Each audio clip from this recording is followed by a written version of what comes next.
Welcome back. రాజకీయాలన్నాక వ్యూహ ప్రతివ్యూహాలు ఎత్తులకు పై ఎత్తులు సర్వసాధారణం. ఎదుటి వారిపై పై చేయి సాధించడం ఎలా, సమయం చూసి దెబ్బ కొట్టడం, విధానాలపై పోలిక, ఇలా రకరకాల ప్రక్రియలు నడుస్తూ ఉంటాయి. కానీ ప్రస్తుతం ఏపీ రాజకీయం చూస్తే పార్టీలు ఓ అడుగు ముందుకేసి వ్యూహ ప్రతివ్యూహాలకు, కేసులను అస్త్రంగా, న్యాయస్థానాలనే కేంద్రంగా మార్చుకుంటున్నట్లు స్పష్టంగా కనిపిస్తోంది.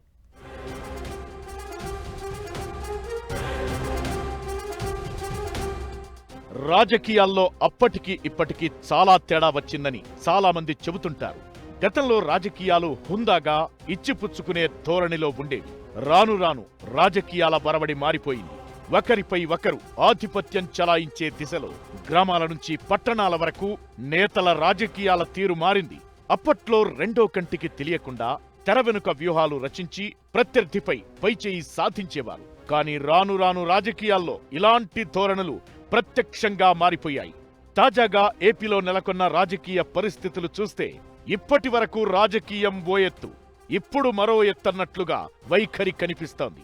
ప్రధానంగా పార్టీలు న్యాయస్థానాల్లో కేసులతోనే ప్రత్యర్థిని ఇరుకున పెట్టే వ్యూహాలకు పదును పెడుతుండడం తాజా ట్రెండ్.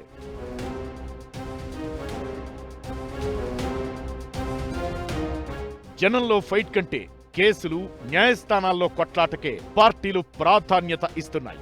గతంలో రోడ్లపై ధర్నాలు, ఆమరణ నిరాహార దీక్షలు, బందులకు పిలుపునివ్వడం, రాస్తారోకోలు జరిగేవి. అధికార పార్టీ నిర్ణయాలను ప్రతిపక్ష పార్టీలు విమర్శించడం, ఆ విమర్శలకు కౌంటర్గా అధికార పార్టీ మంత్రులు, నేతలు ఆధారాలతో మీడియా ముందుకొచ్చి వివరణ ఇవ్వడం జరుగుతుండేది.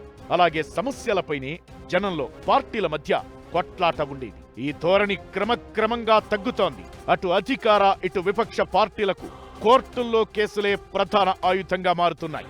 ప్రభుత్వ నిర్ణయాలు, అవినీతి, అక్రమాలంటూ ప్రతిపక్షాలు ప్రభుత్వానికి వ్యతిరేకంగా కేసులు వేస్తుంటే, ప్రతిపక్షాలు గతంలో అధికారంలో ఉన్నప్పుడు తీసుకున్న నిర్ణయాలను తిరగదోడి అక్రమాలు జరిగాయని అధికార పార్టీ దర్యాప్తు సంస్థలకు ఫిర్యాదులు చేస్తోంది. ఆ క్రమంలో కోర్టుల్లో ఎందాకైనా అన్నట్లుగా న్యాయ పోరాటానికి సిద్ధమవుతోంది.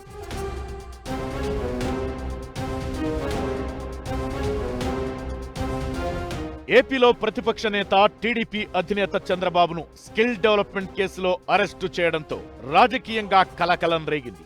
స్కిల్ డెవలప్మెంట్ స్కామ్ తో పాటు తాజాగా పెట్టిన మద్యం కంపెనీలకు అక్రమ అనుమతులు, ఇసుక విక్రయాల్లో అక్రమ కేసులతో కలిపి చంద్రబాబుపై ఇప్పుడు 6 కేసులున్నాయి. స్కిల్ డెవలప్మెంట్ కేసుల్లో వచ్చిన మధ్యంతర బెయిల్తో చంద్రబాబు 52 రోజుల తరువాత బయటకొచ్చారు. స్కిల్ డెవలప్మెంట్ కేసుతో పాటు అంగళ్లు అల్లర్లు, AP fibre grid, Amaravati inner ring road alignment, మద్యం, ఇసుక పంపిణీలో అక్రమాలు జరిగాయంటూ చంద్రబాబుపై కేసులు నమోదయ్యాయి. ఫైబర్ నెట్ పై ముందస్తు బెయిల్ పిటిషన్తో పాటు సెక్షన్ 17A పై హైకోర్టు తీర్పును సవాల్ చేస్తూ చంద్రబాబు వేసిన స్పెషల్ లీవ్ పిటిషన్పై తీర్పు సుప్రీంలో రాబోతోంది.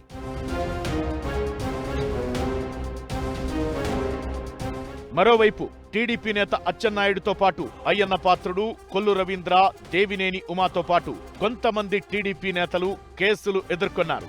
ఇవి అక్రమ కేసులు, అక్రమ అరెస్టులంటూ ప్రభుత్వ నిర్ణయాలపై ప్రతిపక్షాలు ఆరోపిస్తుంటే కోర్టుల్లో తేల్చుకోండని అధికార పార్టీ నేతలు సవాళ్లు విసురుతున్నారు. ఈ విషయంలో ఎవరికి వారు న్యాయ పోరాటాలు చేస్తున్నారు.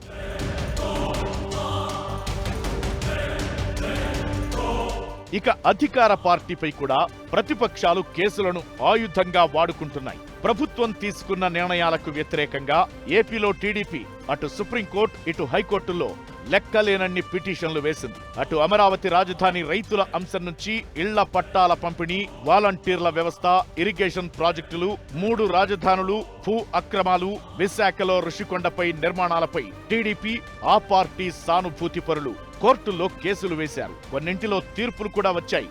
సీఎం జగన్ పై నమోదైన కేసుల్లో సిబిఐ 3000కు పైగా వాయిదాలు ఇవ్వడాన్ని సవాల్ చేస్తూ ఎంపీ రఘురామకృష్ణరాజు సుప్రీంకోర్టును ఆశ్రయించారు. ఈ పిటిషన్ను స్వీకరించిన సుప్రీం ధర్మాసనం విచారణను జనవరికి వాయిదా వేస్తూ సిబిఐ, సీఎం జగన్లకు నోటీసులు జారీ చేసింది. అలాగే వైసీపీ ప్రభుత్వం తాజా నిర్ణయాలపై సిబిఐచే విచారణ జరిపించాలని ఏపీ హైకోర్టులో మరో ప్రజా ప్రయోజన వ్యాజ్యాన్ని దాఖలు చేశారు.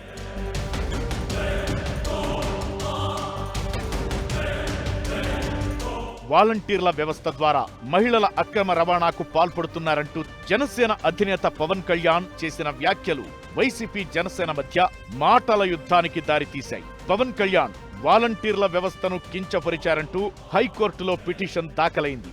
అలాగే సముద్ర తీర ప్రాంతంలో మడ అడవుల వ్యవహారంపై జనసేన వైసీపీ ప్రభుత్వానికి వ్యతిరేకంగా కోర్టుల్లో పిటిషన్లు వేసింది. పాదయాత్రలు, సభలపై ఆంక్షలు విధిస్తూ వైసీపీ ప్రభుత్వం తెచ్చిన జీవో నంబర్ 1 పై టీడీపీ, జనసేన, సిపిఐలు కోర్టు మెట్లెక్కాయి. ఇలా దాదాపు చాలా అంశాల్లో ప్రభుత్వాన్ని నిలదీసేందుకు కోర్టులనే ప్రతిపక్షాలు నమ్ముకుంటున్నాయి.